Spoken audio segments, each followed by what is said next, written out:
Excellent. Well, welcome everyone to the October Grazing Association educational event. Tonight we are talking about co-buying farmland, which is a really exciting topic. And I wanted to start by thanking Carissa from the Grazing Association from Withy Wendell Farm for suggesting this to the group and introducing us to Arlo, who's going to be our speaker tonight. And it's clear from the registrations and the emails that there's a lot of interest in this. So I think it was a very worthwhile suggestion, and I'm really excited to get us going. I'm going to start with a short kind of introduction to what we hope to get done tonight. Then we'll turn it over to Arlo for the bulk of the evening. And then there'll be a good opportunity for everybody to get their wheels turning from Arlo's presentation and then ask very specific questions about what they want to do or about things that they heard. And we'll take a good, I think it's about 20 plus minutes to do some questions and answers. And then as that starts to wind down, we'll ask for next steps from you all. Where do you want this to go? So that's kind of the plan for the evening. Before I go any further, does anybody want to jump in, say anything, ask any questions? All right. Well, this is a Grazing Association event, so many of you are active in the Grazing Association. You run animals here in Southwest Washington. However, I also opened this up to the Cultivating Success Whole Farm Planning course. And so there were several folks in the last couple of days that asked to join from Cultivating Success. So they may or may not be local, and they may or may not be interested in raising animals. But the desire was out there to hear this presentation and to learn about it. So know that there's kind of a mix of folks here tonight.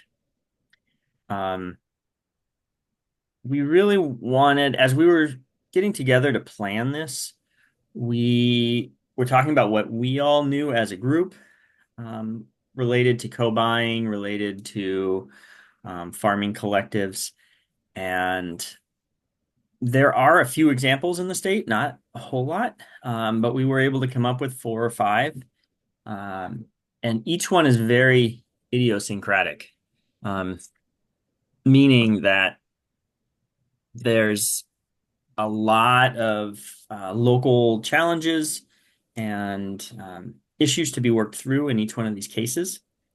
And so it's clear that if there is interest in establishing or co-buying farmland here locally in Southwest Washington, that this would not be all the information that would be needed. And so this would really be a jumping off point.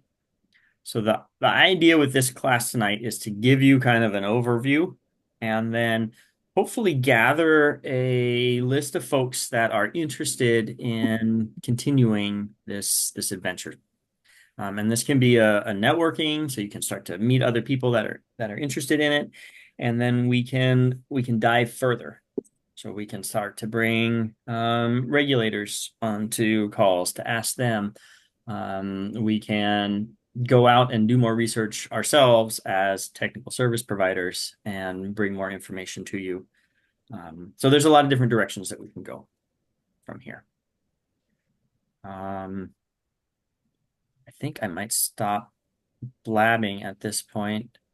Arlo, do you want to take it away, kind of talk to us a little bit about maybe Asset Building Coalition and where you're coming from, and then Yeah. yeah. Hi, everyone. I am Arlo Kajaka, and I am the coordinator for the Thurston Asset Building Coalition. And what we do is essentially coordinate 4 different networks in different areas that are supporting asset building in the South Sound region. So we focus on housing, food access, um, health, and economic advancement. And so the groups that we facilitate are folks who are working in those areas in the region and helping them connect with one another, share resources, be informed about what each other is doing, and hopefully collaborate rather than working in silos.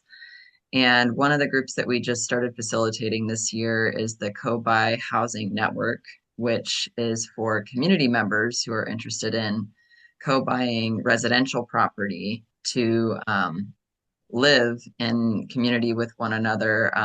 And as the kind of core focus of it, of sharing the financial responsibility of owning the property, which then hopefully expands their ability to be able to afford to purchase property. And then, of course, kind of the benefit of that is that all those who are involved in that also financially benefit from the property as the property one day may be sold to then put some money back in the pockets of everybody involved.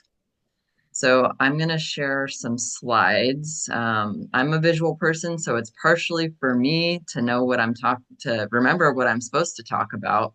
And also, hopefully, it's helpful to folks in the room who like the help of a visual aid to follow along. And I know I'll say up front that I know this is it's a short presentation, but it's a complex concept that there will be time for questions at the end. So if we get through the end of this and you're like, I still don't get it, and I have lots of questions, then that's great because we'll have time for that. So I'll start with what is co-buying. Co-buying is essentially multiple individuals or groups purchasing property together as opposed to purchasing property on their own. And this then means that they're sharing the expenses of buying the property and then also sharing the equity that's built in that property over time. When you're buying property, there's already some steps involved that we're not going to get into today. But before you even start the typical process for looking for and buying property, there's some steps that you need to go through before that with the co-buying process, because co-buying is uh, you're essentially merging your finances with other people's finances and merging your legal responsibility with other people's legal responsibility. So it's really important to make sure you're on the same page with each other and understanding that when you go to finally start getting a loan to purchase property, that the folks that you're involved with are going to need to be a little bit more aware of than you're maybe normally comfortable with about your financial situation. They don't necessarily need to know all the details. There are ways through this process for your financial information to be kept anonymous for the most part, but you're going to need to have some sense of each other's financial situations because it's going to be telling about how much budget you're going to have for buying property and figuring out, do we have enough co-buyers at the table to afford what what we're looking for. So then there's also another layer to the process, which is getting a lot of things in writing about what the expectations are for who's responsible for what. So who's legally going to be listed on the title, who's legally going to be required to pay a portion of the mortgage. Are there any investors? Is anyone going to be living on the property? And what are the details of that? And then last but not least is how long are you in this for? Is this a 5-year commitment, a 10-year commitment? Are you just thinking this is going to be forever? And, we want to make this as sustainable as possible for the longest amount of time possible. So having all of these things figured out and in writing before you even get into going to get a mortgage, going to get a loan, going to look at property.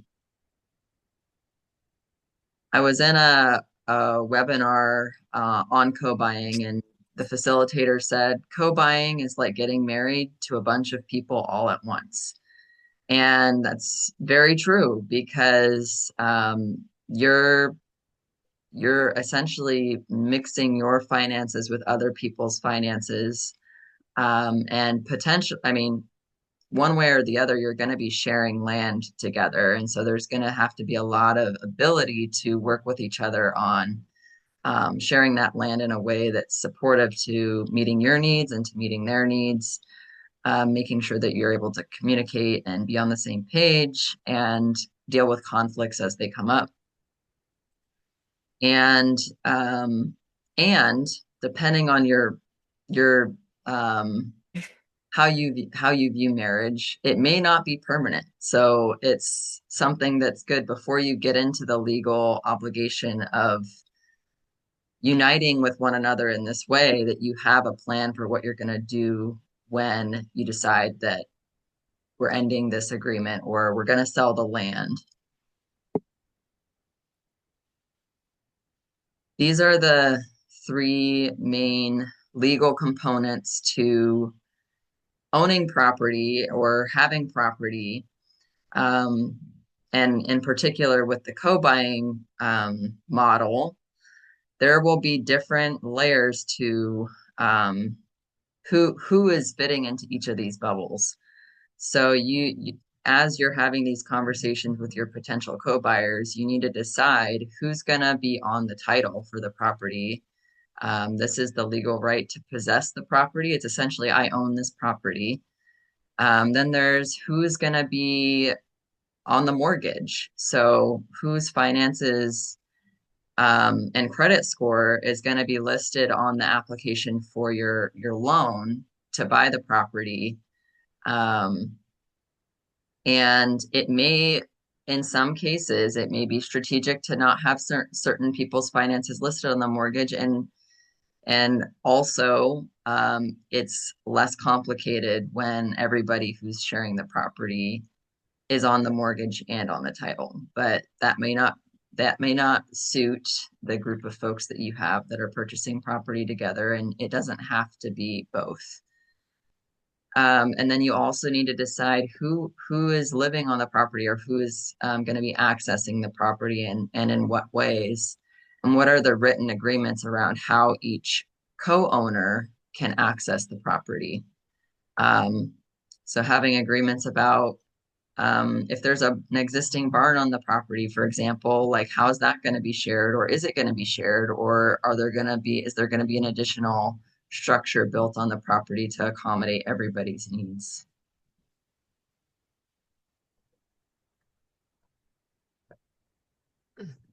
So these are just some considerations, which I've kind of just talked about. Um, so figuring out who's going to be on the mortgage and what percentage of the mortgage does each person have responsibility for paying.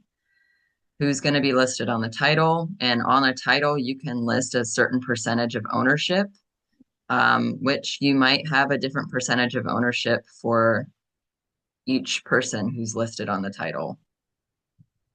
And then who will be living on the property. So figuring out um, living and or accessing the property, I should say. And in some cases, you might have folks that are contributing financially to the property who are not on the mortgage, not on the title, but maybe they're renting or paying some level of rent to access the property for their purposes.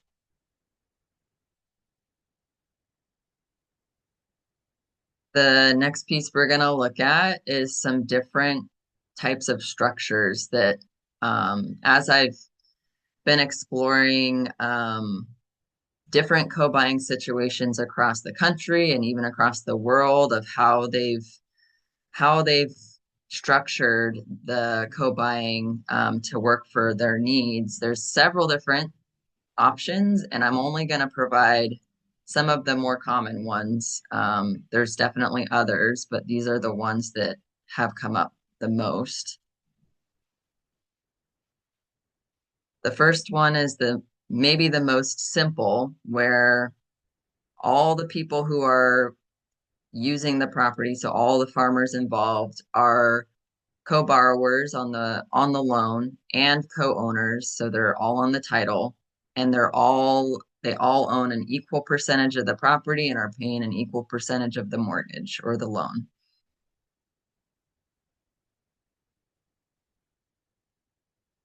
The other one is where all the people accessing the property are on the mortgage, on the title, but they might have a different percentage of responsibility on the mortgage and a different percentage of ownership on the title.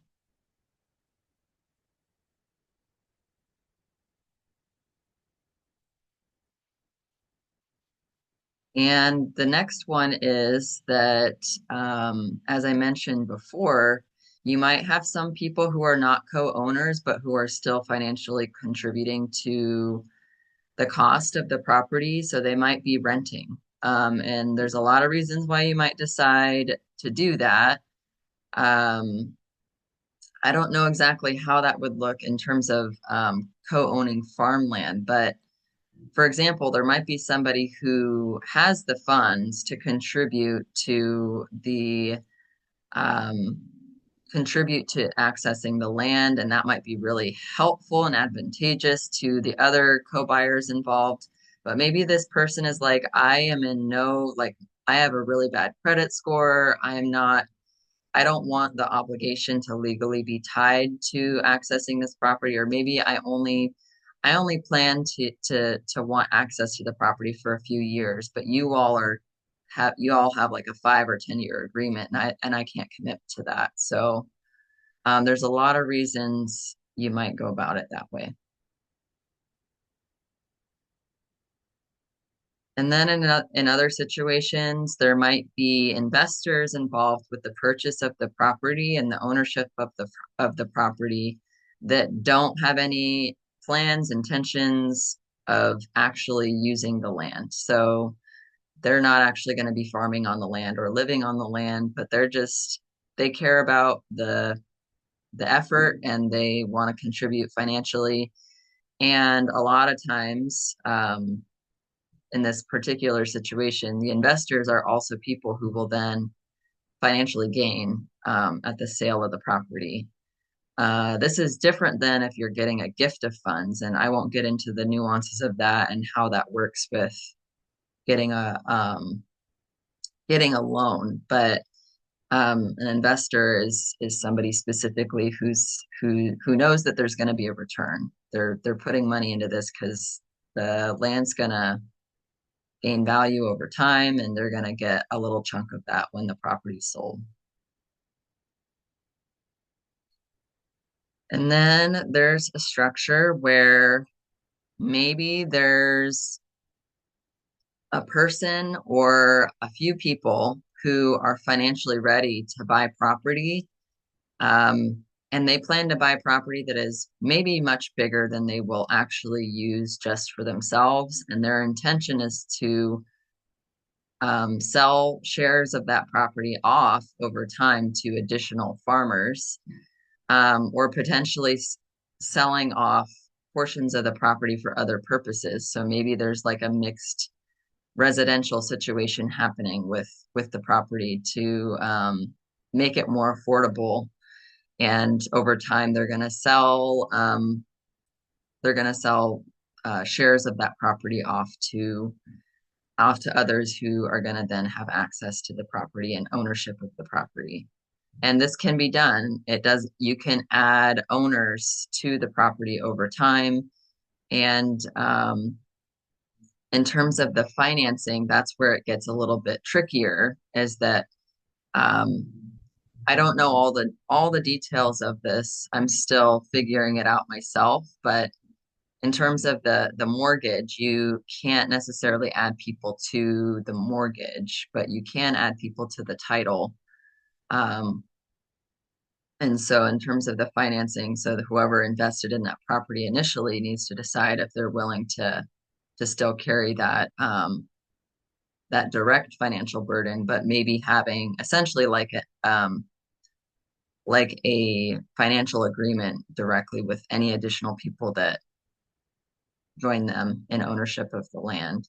And then, of course, there are other options that we're going to talk about that can make this a little less complicated, um, especially if you're planning on having more than just a few farmers sharing the land, but you want it to be accessible to, I don't know, I, I can't give you a number, but maybe several farmers rather than just a few. So this would be the structure that I'm talking about is a business. So you could form a umbrella business that is then going to purchase the property. So the property is then owned by the business, and the benefit to that is that people can come and go with a business being the owner of the property. So you can have people coming and going a bit more freely. Um, of course, then you're managing another business. So you all probably have a business already that you're operating. So this business would kind of be an umbrella that's really the owner of the land itself. And you would need to figure out the structure of how that business is managed as a collective. And in this model, the benefit is that you could have people coming and going. You could have a lot of people involved, and it's going to be a little bit less financially complicated.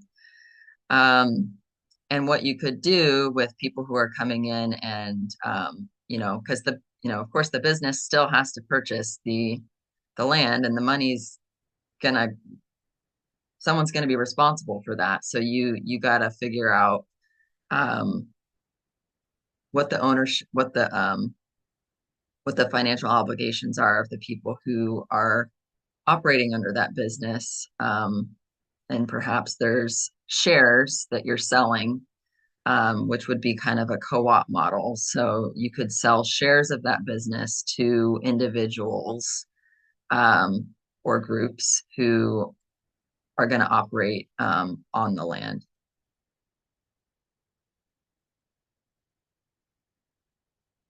So I've been asked by folks that are in our co-buy housing network about what's the difference between co-buying versus forming a formal cooperative. So I'll go through some of those details here because that might be helpful because there's a lot of similarities, but they are different. These are different things. So co-buying doesn't have a formal structure. So you don't have to form a business. You don't have to, um, there aren't really any specific rules or structures that you have to follow for co-buying. Um, and it's more ideal for smaller groups. So if it's just a couple folks who are co-buying property together, this might be the more simplified way to go about doing that. Um, and each of you then own a percentage of the property itself. And it takes less capacity to follow this model because you don't have to set up an additional business. You don't have to go through some additional hoops to get this started. Um, and co-buying is a great option for shorter term agreements. So in terms of the residential side of things, I would say anything that's in the realm of about 5 years is shorter term, and it could be even shorter than that. But if it's something where you're like, we want this to be something that is sustained over beyond even us. Like we want something that's going to be sustained beyond my own farm, my own business. Um, then co-buying is probably going to be more complicated to sustain that. It's not not an option. It's just not as a sustainable of an option. And the benefit of co-buying is that each co-buyer then at the sale of the property, whenever that does happen, um, they get they get um, they get money back. They build equity over time, and they get the market return of the value of that property. With a co-op, there are a co-op is a legal entity that there are specific structures that need to be in place for a cooperative. And so that includes things like having a governance structure in writing and having a board of directors who is essentially overseeing the function of the co-op. It's a licensed business, and the people who are involved in the co-op, so the farmers who are involved in the land don't actually own the land. They would own a share in the co-op. Um, this has long-term sustainability though, because like with the business structure we talked about just a little while ago, the business owns the land, so people can come and go. Um, and you don't have to like refinance the property every time it happens, and you don't have to um, add and remove people from the title because the business owns the property and the business is paying the loan. And and this is kind of like a pro and con depending on like what you're looking for, is that whenever a farmer leaves this agreement, they're not going to necessarily get the market return of the sale of their share in a typical co-op model. And you could function, you could set your structure up differently than this, but in a typical co-op model, funding is set up in such a way that when someone leaves, so they're selling their share of the co-op, that they're not going to get the market return at the sale. They're going to get essentially like the money that they put in, they're going to get that back. And they co-ops often do this because it allows new people who are going to then buy into that co-op to be able to afford to do so. And that affordability is maintained over time and not necessarily controlled by the market, the housing and land market that's happening at the time. And in both of these structures, it is really important to develop a collaborative democratic governance structure. So however you're going to be um, managing the ownership of this land, that you have agreements in place that are in writing with the people who you're in that agreement with so that you all are on the same page. And both of these structures can reduce your property expenses in the long run. And the big piece that with co-buying is really important is having a plan for how are you going to get out of this agreement. So figuring out in advance how long are each of the co-buyers committed to co-ownership, and setting a time frame. Okay, we're all in this for 5 years. We're in this for 10 years. And then have a plan for what happens once that time frame is reached. Are you going to sell the property? Are you going to reevaluate? Is everyone going to have the chance to say, I want to recommit to another 5 years? Or is there an opportunity for some people to sell and for some people to stay? And figuring out what you're going to do if your plan might not work out the way that you thought it would. Maybe somebody has a major life event that happens and they have to leave the agreement much sooner than you expected. So having a plan for what to do when that happens. So I put together an example of an exit plan might um, that kind of lays out what it could look like. So let's say three farmers co-buy a farm. and they initially agreed to co-own the land in a 5-year agreement. And at the 5-year mark, two of those farmers decide to renew their agreement for another 5 years, but the third co-buyer wants to sell their share of the property. They're like, this land isn't working for meeting my needs, or my business isn't doing well. My farm is, I have to, close down my business, or I found some other land over here, and I know that if I sold my share now, I'm going to get a little nest egg, and I can then afford to buy that bigger chunk of land on my own. So maybe the two co-owners that want to stay, they could renew their agreement, and all they would really need to do is then refinance the loan that still exists on the property in just their names. And then whatever money that they get paid out from the refinancing process, they would use that to then pay out the third person that's leaving the agreement. I won't get into all the details of that, um, but essentially, you should be able to as long as this you've been in this agreement for at least a few years, it's very unlikely that you wouldn't get the return of the money that you would then need to pay out that person. So then the two remaining co-owners could decide, hey, we're just gonna keep co-owning the property with just the two of us. Or in the process of refinancing, they might find a third farmer that could take the place of the farmer that left, so that they can share the costs with a third farmer.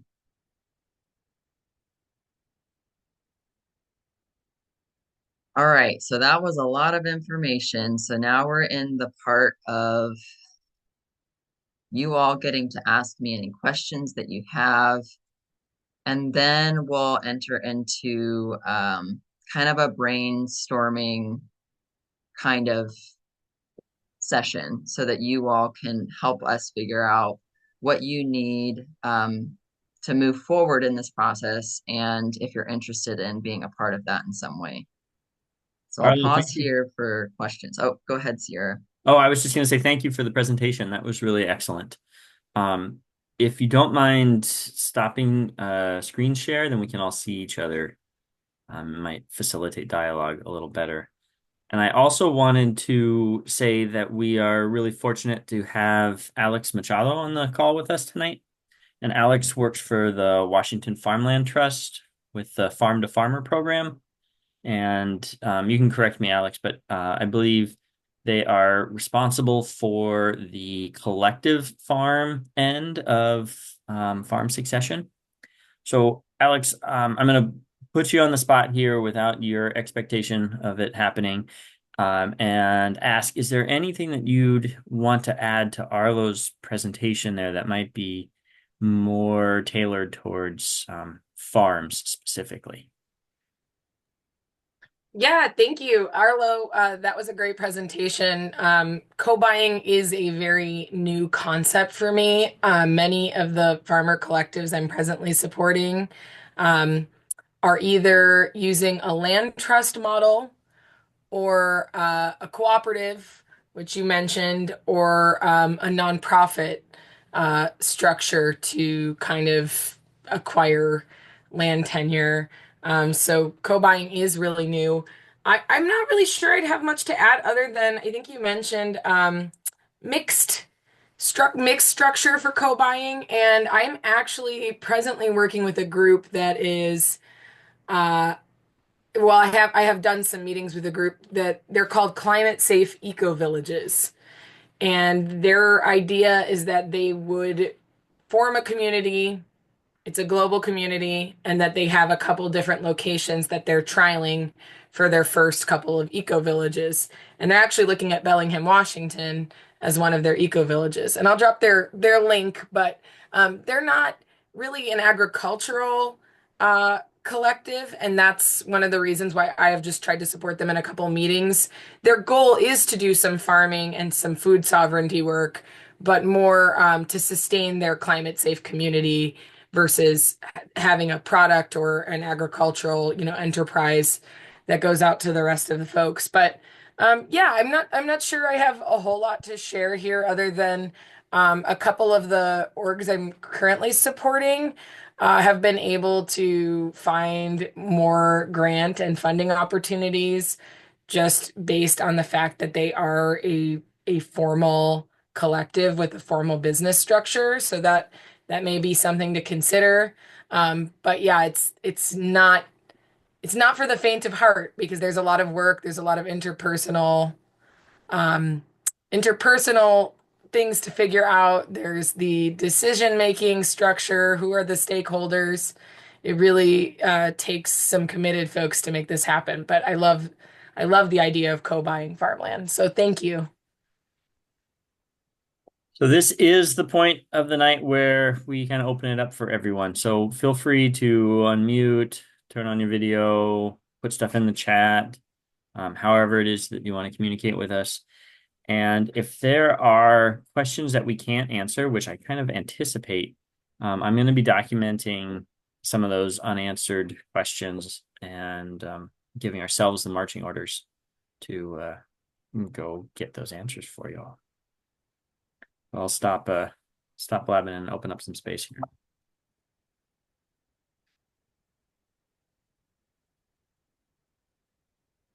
My name is Benjamin, totally new to this group.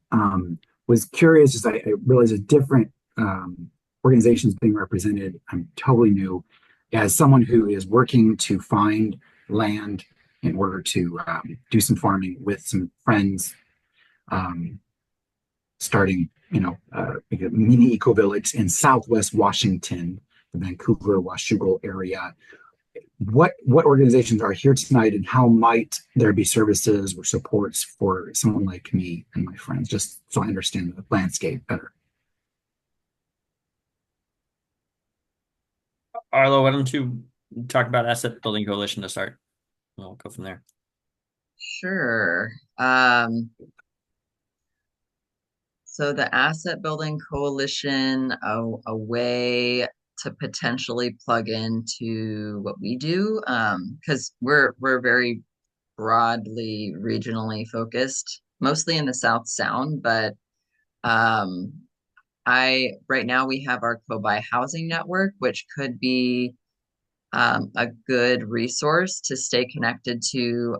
We do like specific workshops on topics related to co-buying, and we're also next month on November 7th bringing in the Northwest Cooperative Development Center, who's going to do a presentation on specifically around the cooperative structure and how folks can get more information about that.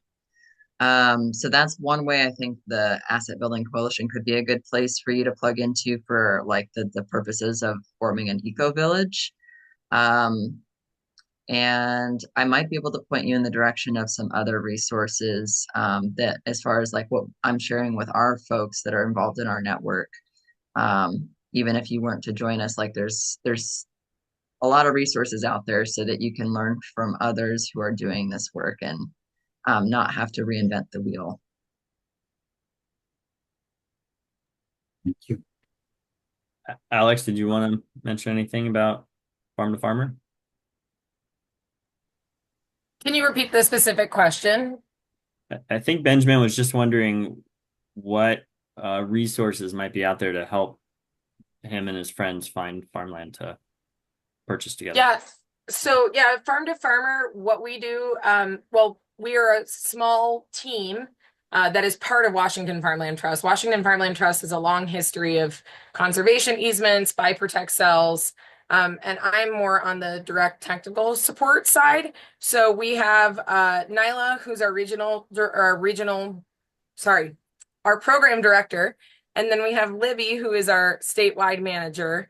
And then I'm actually based in Eastern Washington, but I work specifically with collectives of farmers and folks who are interested in forming collectives. And what I generally do is I do more of the direct farmer technical support. So, kind of mull over business structures, talk about loan grant opportunities. Of course, I can help support with site assessments and site characteristics.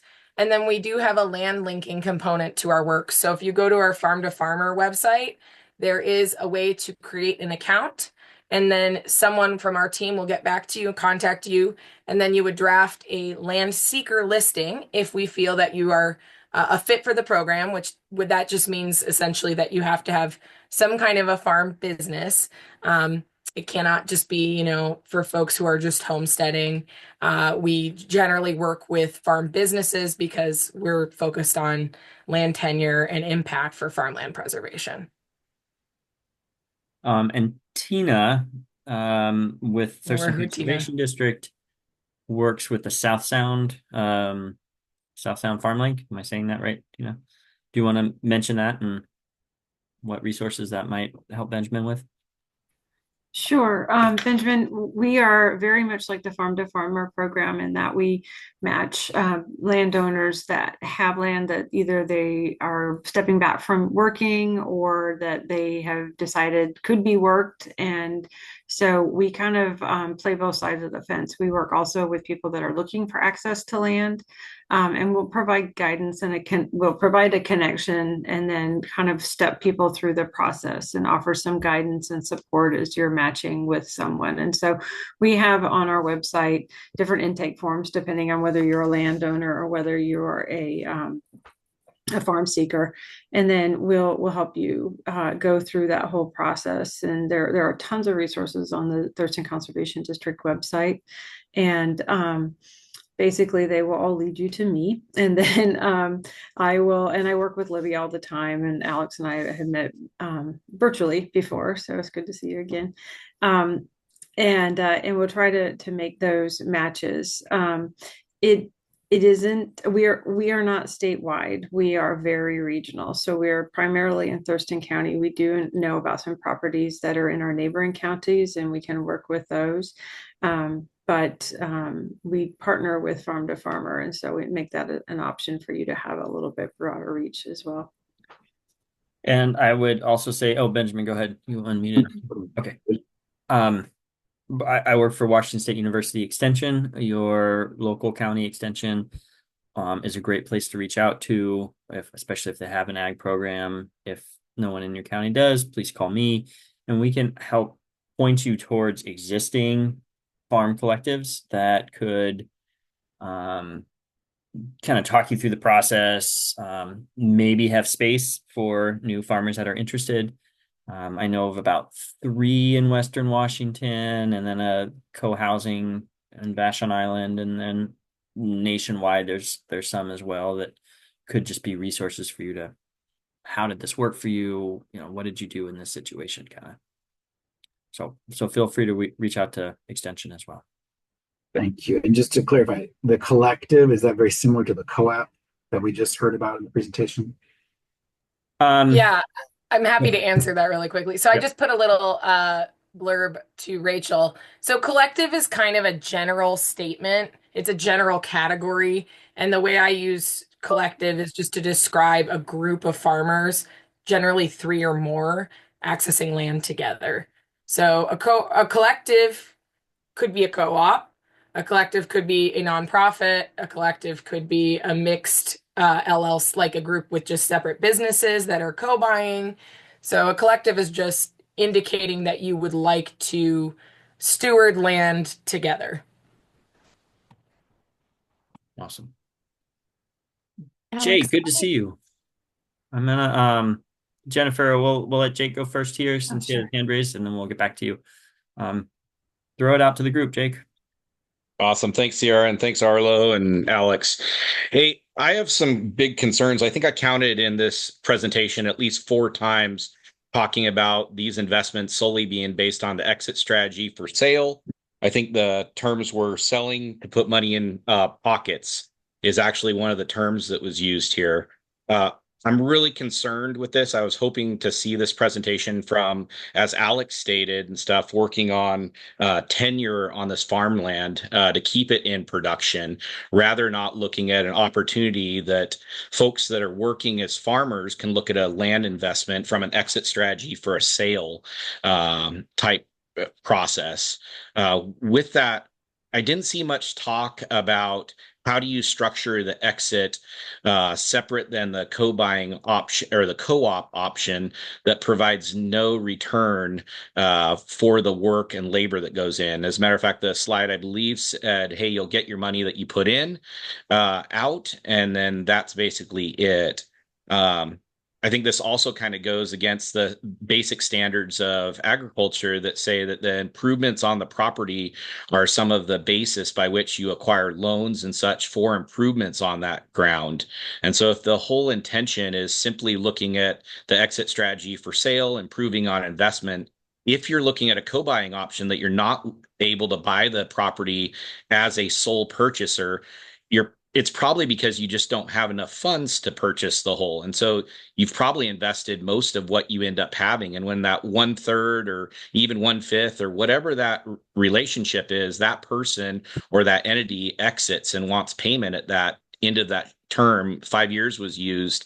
I just don't know how you can acquire additional money to make that payoff. And then at the same time, there's no mention of structure as far as what you're looking at for keeping these properties in production, such as land trusts, conservation easements, any of those type of things. So I'm really concerned that this was targeted as a farmer collective when it looks like a land development proposition and investment. And I don't think that was the intent, but I kind of took that away when I started hearing all these just going for the money. And I'm concerned that at the same time, we're hearing a lot of talk about, hey, making land more affordable for producers. And the problem is, if this is only interested in the exit strategy about putting money in pockets and along those same lines, getting that money, that moves property even further out of line and affordability for first generation ranchers like myself.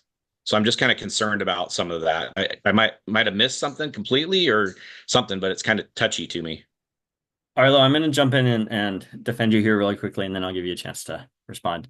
Um, Jake, I appreciate that. And I think you were right on in what you're seeing. And I want to express where Arlo is coming from. So Arlo works for the Asset Building Coalition, which is a group that's really set up to build assets for historically underserved groups. So folks that have had a hard time building up like generational wealth.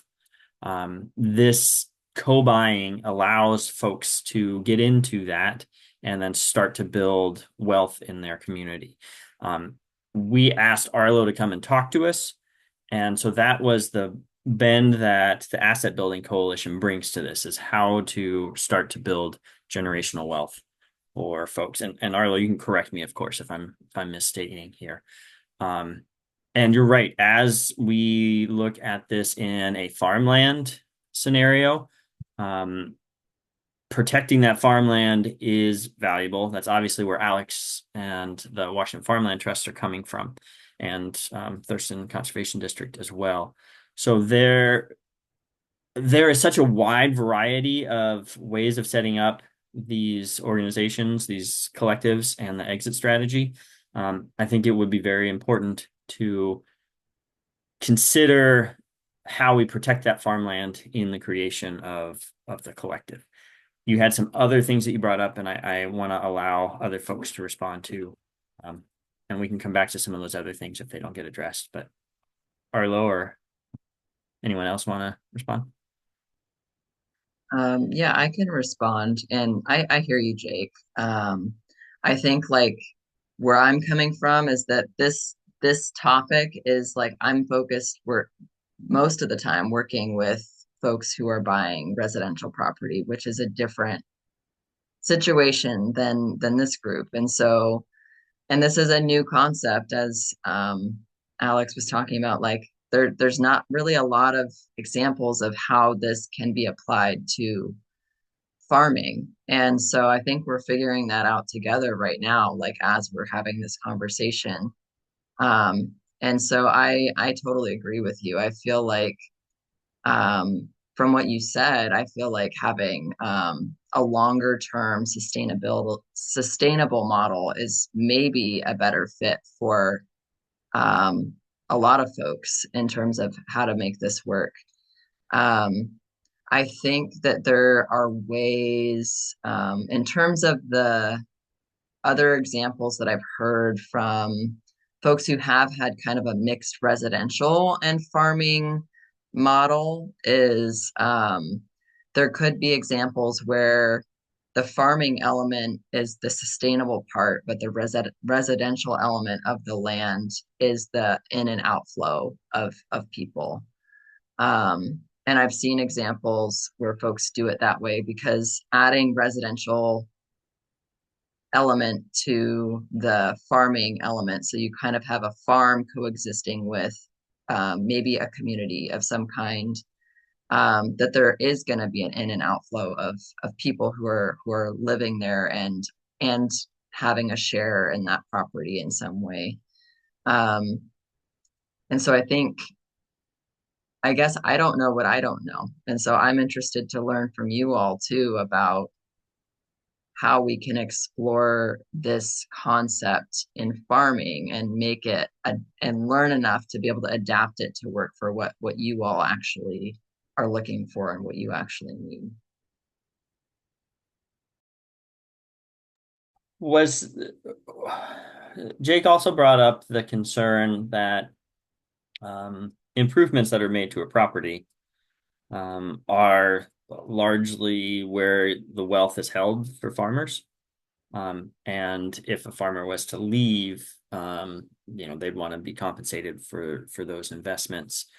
Um, Presumably that happens in residential situations too, where one person greatly improves their living structure, um, and therefore would have a higher stake in what they're stepping away from.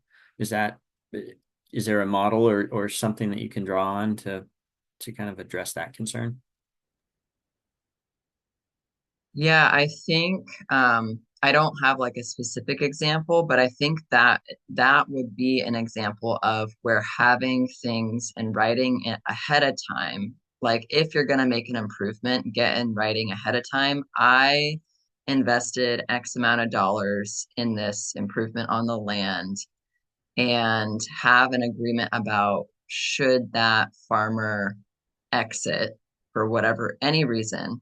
Um, what the return for them looks like in that case. So if you get it in writing, get it legally documented in writing, then that's what matters. I think, like, if I'm thinking about it from a residential perspective, for example, there are examples where multiple people buy land together, and they own a share in the land itself, and it might be an equal share of ownership in the land as a whole. But then each individual person owns their own house on the property. So the house they own outright. The house is fully theirs, and so when they leave and sell, they get the full value of that house. But the share of that land that they're sharing with other people, um, they only get the value of that share of the land back. They don't get the whole property value back. So maybe in the terms of farming, there could be something like that where there's a certain value that's placed on any structures or any land development that's happening that that farmer then is the outright owner of or the benefactor of. I don't know how that looks, honestly, but I'm just thinking out loud. Um, Celeste, did you have a question that was related to Jake's that you wanted to add into this, or is it? Did you want to take it in a different direction? No, I had some other thoughts. Okay. If you're ready for that. Okay. I think Jennifer had a question ahead of you. How about you, Tina? Is your comment related to Jake's question, or is it a different direction? It is a little bit related to Jake's question. I think I've seen other circumstances where Arlo really, in one thing that you said that was very important is getting everything written out, where everybody understands when you're doing some kind of cooperative or collective or group purchasing like this, really being very specific about it. But I think um, another consideration when you're considering co-buying or adding value to a property through your agricultural practices is that there can be inherent value in an agricultural operation that is not necessarily tied to the land. So any kind of infrastructure, I know Jake, you're a great mobile infrastructure guy. Any kind of equipment that you have and those kinds of things can be for a farmer can be an asset building, business building kind of an investment. And so I think that the old paradigm very much is that agriculture is tied only to the land, and the only way that you can build your generational wealth is through that land ownership and developing that land. But in another option, and I think for new and beginning farmers, that can be a viable option is to think about building your business, your marketing structures and connections, and a lot of other things that are not just tied to the land. Not entirely, but I think that that's a way that can be empowering for new and beginning farmers. Thanks for that. Um, Jennifer, did you have a question that you wanted to ask the group? Oh, yeah, actually it was just more of a clarification for something that Alex Sure. had mentioned. And I apologize if you had said this and I just didn't quite get it, but I think you said something about the land linking, the land seeker listing. It's not for people that are just homesteading. You have to have a farm-based business. Is that so? Do you have to have a certain amount of years of experience farming before you're allowed to have that land seeker listing? Yeah, that's a great question. Thank you. So we recently just settled on some programmatic changes, uh, being very transparent here, farm to farmer. We have so many farmer clients and we have very few landowner clients, and very few land opportunities for lease or for purchase, as is the nature of farmland in Washington State, specifically Western Washington right now. So we had to make some adjustments and really had a very serious conversation as a team about our farmland tenure priorities. And since we're in farmland conservation, we really have to prioritize folks who have at least done the thinking component of we have we know our enterprises, we've crunched numbers, we know we want to do this. There is a bit of a way we kind of rank readiness. And I'd be happy to talk to you more about that. If you wanted to give me an email, we could talk through the readiness steps. I Okay. could set up a call with you. But essentially, we don't turn people away and say, no, you're not a fit for the program. We'll never work with you. We'll usually recommend people go to like WSU's Cultivating Success, or they go do the Viva practicum, or they go work through a farm incubator or mentorship program. And then they really figure out, what is my business? What are my business goals? What do I need to actually be able to secure this land? Because a lot of people say, well, I can't farm unless I have the land, but it's not that easy. You can't just get the land and start to farm if you have done no farming or thought about what your farm business might look like. So it's kind of a tricky chicken before the egg situation, but yeah, No, that's I'd be great. happy to Thank you. chat through with you. Yep. Okay, yeah, that sounds good. Thanks so much. Great. And Kristen, I saw that you are raising your hand and getting in line here. Celeste, do you want to go ahead and unmute and ask your question? Yeah, so I will just echo some of Jake's thoughts.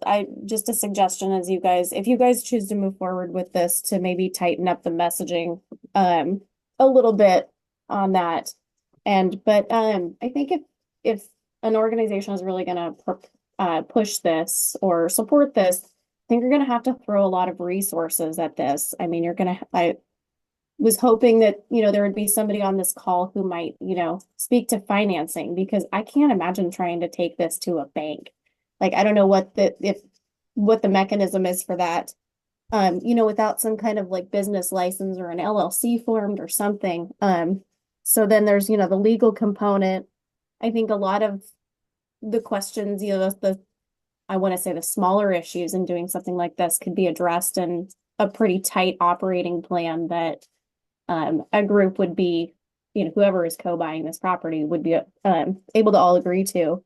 And then like insurance is another thing I think about. Like I just think of and farming is risky and complicated enough. And then when I think about all of these other things, I'm not trying to poo-poo it. I'm just saying like if you're going to frame this out, like these are a lot of things, like maybe pull in some experts who could speak to some of this stuff and whether or not it's possible and like what are the vehicles to get there in those areas. So, That's exactly why we're having this, to see if there's any interest in diving further in and to figure out what questions are still out there and pull in those folks that um, maybe can answer more of those for us. sounds good. Arlo, did you have anything you wanted to say about insurance or going to the bank?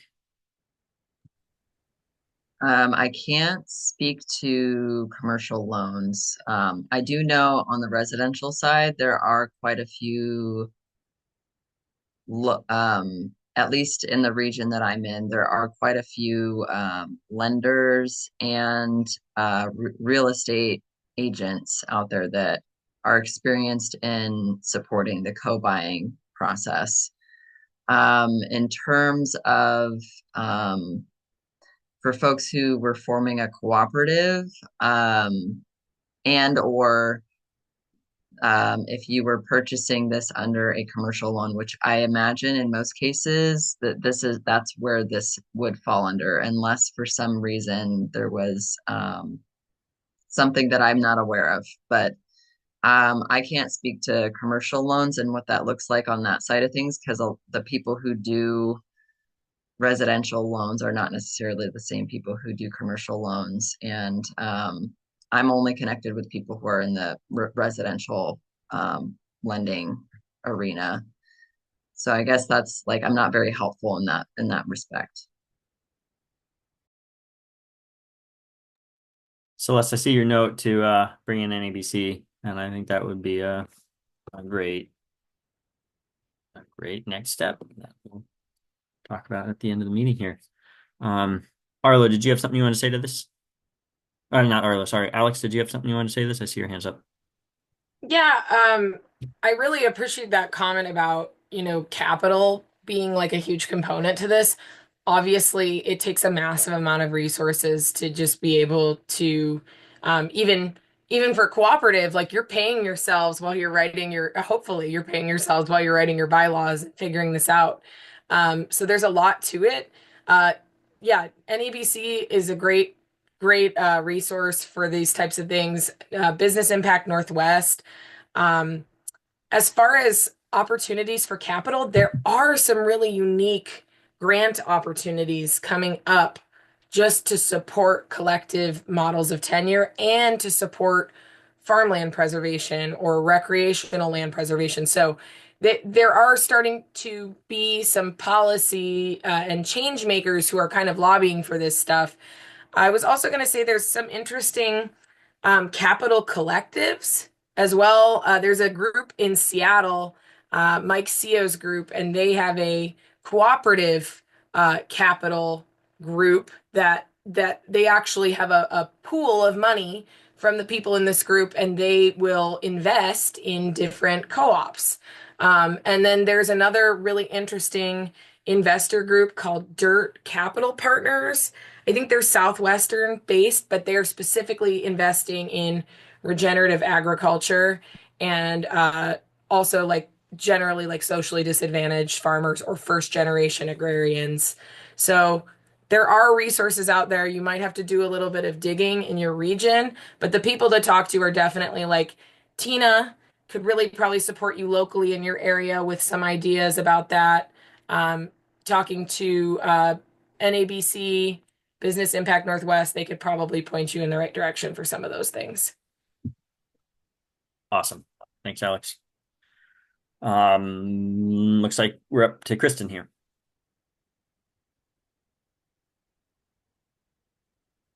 This might be redundant at this point, but if you're on the other side of things, you are interested in a property that's too expensive, too much land, and so you're looking for the long haulers.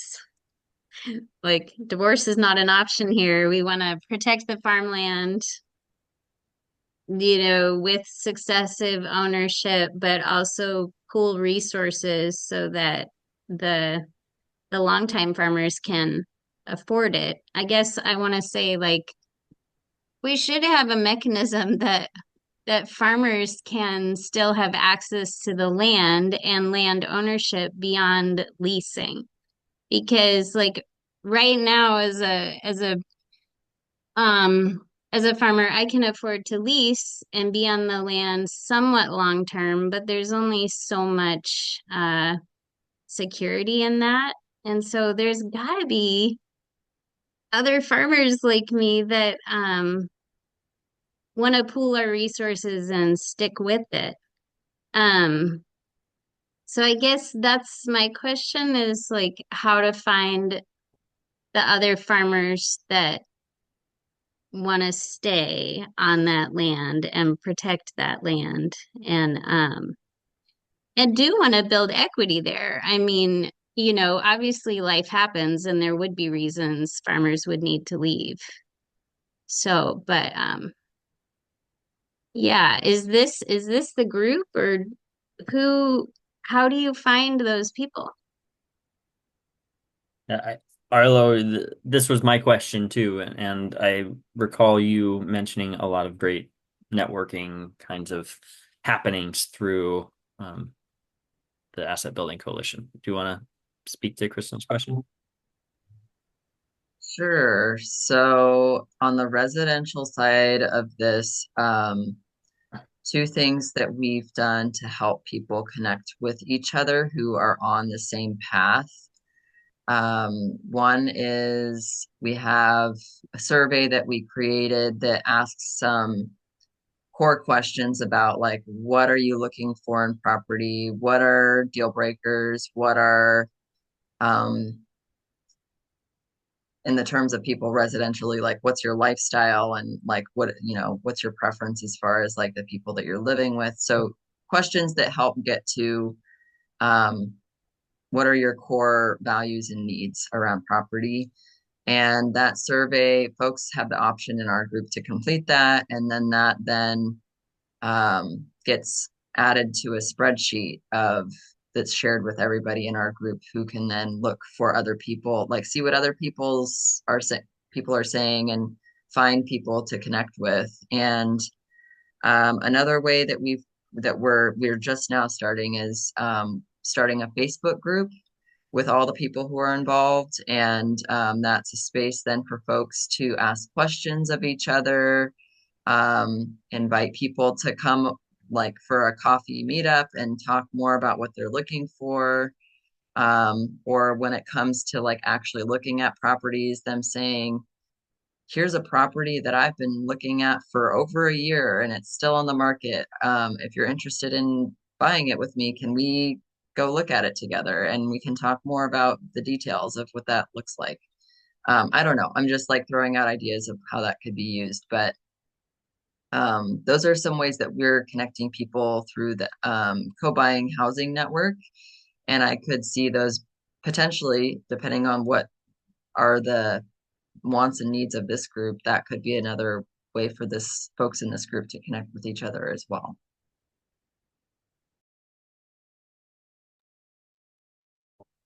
Awesome. We reached the end of our queue of questions. Does anybody else have anything they want to throw out there before next step? Okay, great. So I I think the thought that we had as we were kind of tossing around ideas for this event is that we would at this point ask who, if anyone, is interested in continuing to explore co-buying farmland and generate a list. And then from that list, find out from you all what are the pieces that really we need to do to support you and help you? Is it, and we could talk about that, get you together socially?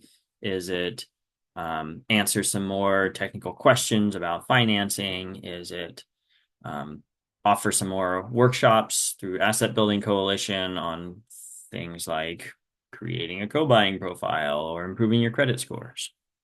Um, so, are there any folks on this call that want to kind of raise their hand and say, "Yeah, I want to keep exploring this, and I'm interested in um, being part of a group that's learning more." David, I see that you're definitely interested.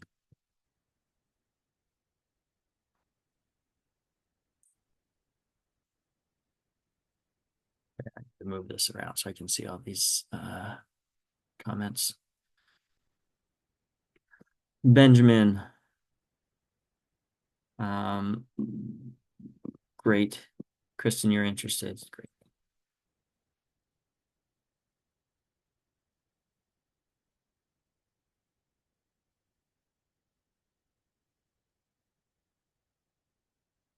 Kristen, what's your last name? Do you mind throwing that down there so I can get it on the list? Um, Rachel.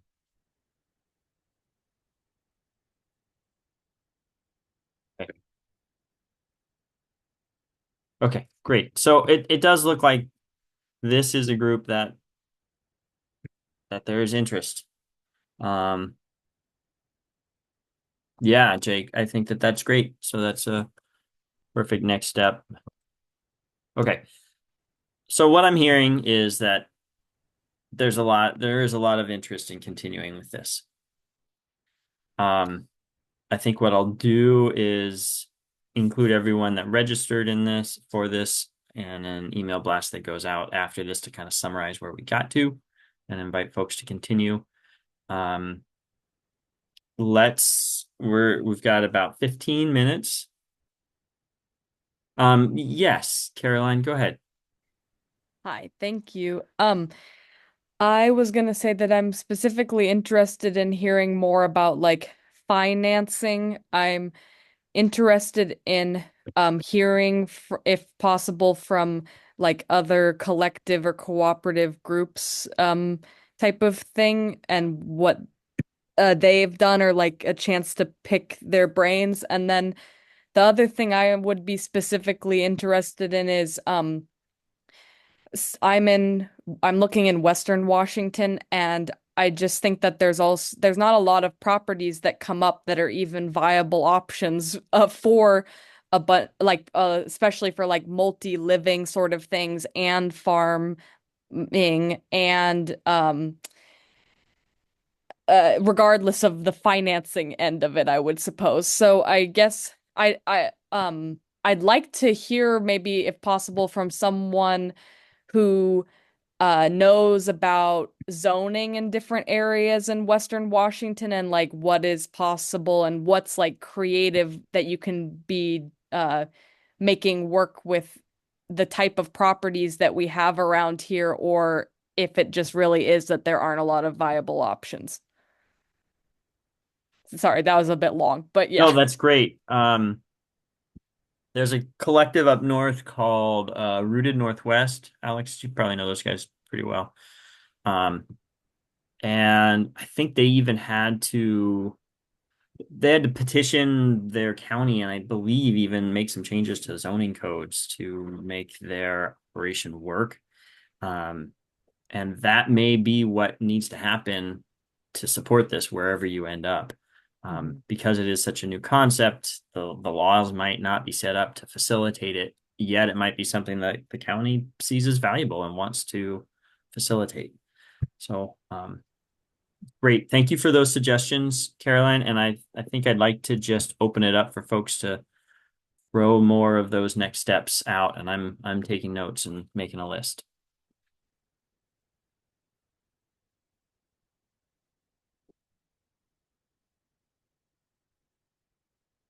And Benjamin, it looks like you put some in the chat, so I'll try to capture those too.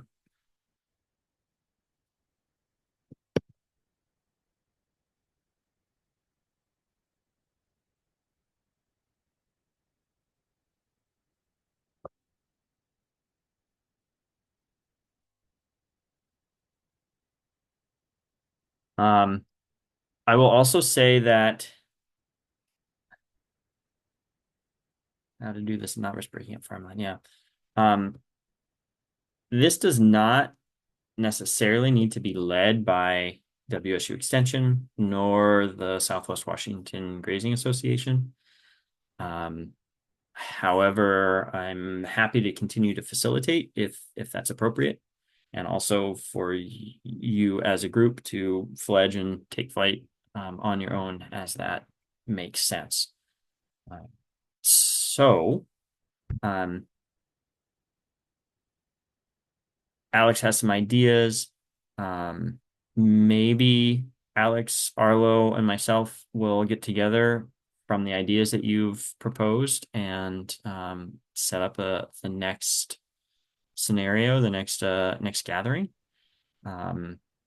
Sierra, is this a regionally specific, this group, the concept? I know this is a fairly new idea, but I'm just curious as to how far you want the reach to go on this type of thing.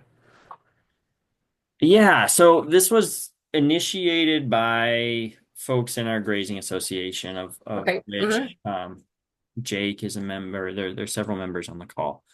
Which I've also done a grazing thing for you all at Thurston County, actually, with Beth last year, Lazy R Ranch. We did an ecological monitoring workshop, so that's cool. Yeah, fantastic.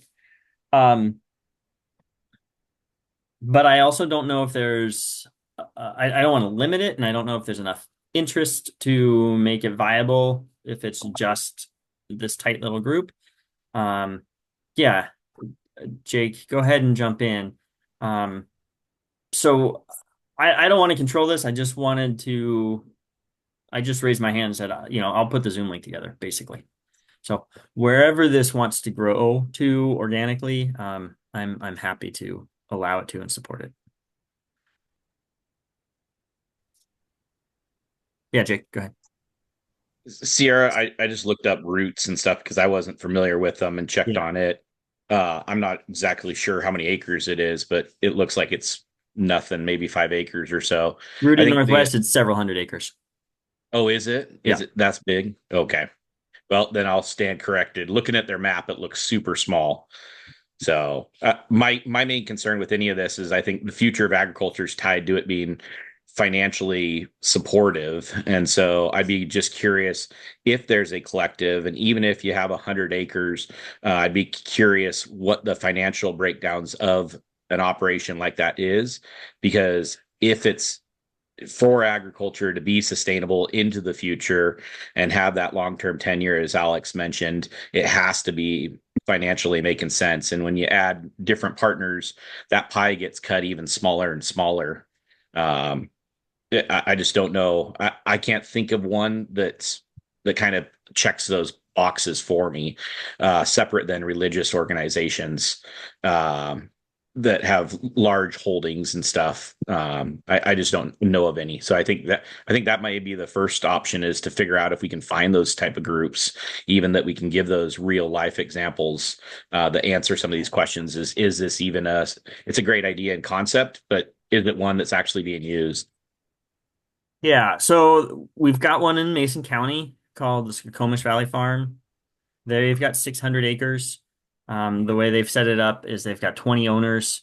Each owner buys and owns their 5 acre little chunk, and the rest of whatever a 20th of 600 acres is in this agricultural easement. And so anyone that lives there can petition their own LLC there to conduct a farming operation. So they've got a vegetable, they've got a poultry operation, they've got sheep, they've got orchards, and there's a lot of unused space there, actually, at this point. Rooted Northwest, I don't know what their buy-in model looks like as well. They certainly are there to support farmers, and they're not utilizing the amount of space that they have. But they also recognize that the folks that just want to buy and live there can help to subsidize. They tend to have more money because they have a programming job. And so they can build a little village of small units that helps to subsidize for the farmers so that the farmers can actually afford to have big tracts of land to farm. And then the customers are built right into the system because they all live there. Carissa, jump in. I just thought I should say because this was my idea to have the workshop. But yeah, I'd seen that Arlo had posted about the co-buying housing group, and I really love the cooperative idea. And so I'd reached out to Arlo to say, hey, have you ever thought about doing something like this for farmland? Because I know that, farmland around here, the bigger plots, they're going for over $1 million often, and that's just not affordable. So this meeting is kind of like, it's not like, oh yeah, we have this program and it's going to work and we should bring everyone together and make it happen. It's like, there's this idea that's new that hasn't really been done very much. And I think the future of farmland in this area is pretty compromised. So what are ways that we can think outside the box to kind of bring people together and see if it's something that makes sense? And there's a lot of questions that we definitely don't have the answers to. And I think a lot of the concerns people are bringing up are very valid. And that's kind of the idea, is like, can we get a group of people is it worth getting a group of people together to find the answers to some of these questions to see if it is a viable thing? Or maybe there's not a group of people who want to do that, but it seems like there is, and that's really cool. But yeah, I would definitely just say that we don't have all the answers, and we didn't come to this like we're ready to link people and make it all happen. We're just ready to start asking bigger questions if that's something people want to do. Thank you, Carissa.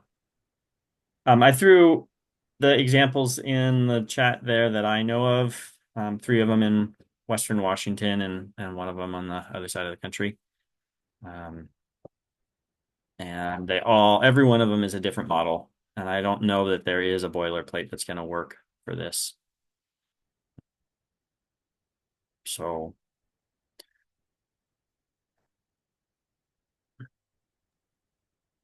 I really wanted to say thank you for that last comment. And I think like it's really easy to just be like, we need more examples. And the truth is, I think we're all here because we're willing to look outside the box of traditional like land ownership structure and all of that. And I think there's strength in that. And then, personally, like, yeah, I think what Rooted Northwest is doing is really cool, but I'm a livestock farmer. So I'm cooperatively ranching here in Eastern Washington. And that makes things really hard if you don't want to just buy 5 acres, or if maybe you need more than just a house. Maybe you need handling facilities. Maybe you need a place to, there's a lot of components to this that I think are varied and kind of daunting. But I think just beginning the conversation and in the meantime, like our individual strengths and our ability to go out there and glean this information and kind of envision what a structure that would work for your operation could be like, and then to pull from this network of people for that kind of advice, that really is like where we're at in this type of work right now. I started in my role a year ago, and there are actually 14 farming collectives that I'm presently working with in Washington, and there are even more. Many of those are nonprofits, but I guess what I'm saying with that is uh, I've learned a lot in this last year, and a lot of it is still to be determined, like making history as we speak. awesome. Thank you, Alex. Benjamin, you had your hand raised for a second. Did your question get answered? I'm going to add counterpoint that I feel like sometimes our generation thinks that some things are new that are actually really, really old. So I'm putting in a link. Farmers have been doing this kind of thing for over 200 years in the United States. And there's a little history there. just to give us perspective that we're standing on the shoulders of multiple generations that have worked together.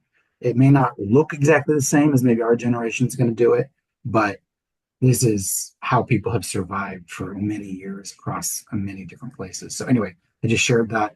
And I've been very, it is not quite farming, but the Intentional Communities Foundation, great foundation, just to be inspired at how many people are doing this kind of thing around the world. And it can be just exciting just to read what different people are doing.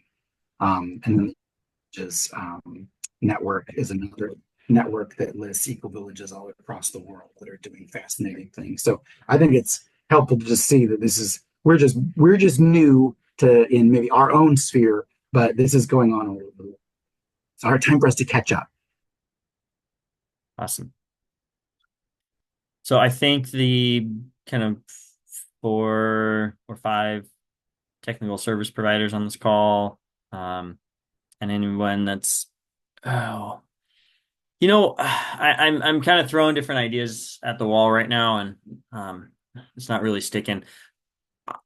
I want to facilitate the next meeting, and I also want to invite those of you that are the most interested in being part of it to kind of select what gets done next. So maybe I will do that via email to all of you, because I do have all of your emails at this point, rather than making us take a vote in the last 5 minutes here. And maybe we can even have another little meeting to plan the next steps. Thank you, Arlo, for being here to do that. Thank you, Alex, for jumping on last minute. Thank you, Carissa, for having the ideas. And thank you, Tina, for coming and representing the Conservation District. And thank all of you for being brave and coming out and trying to do something not new and not different. Different, certainly different than what most of us are doing, but not new. All right. I think that's it, guys. I'll stick around for a little bit.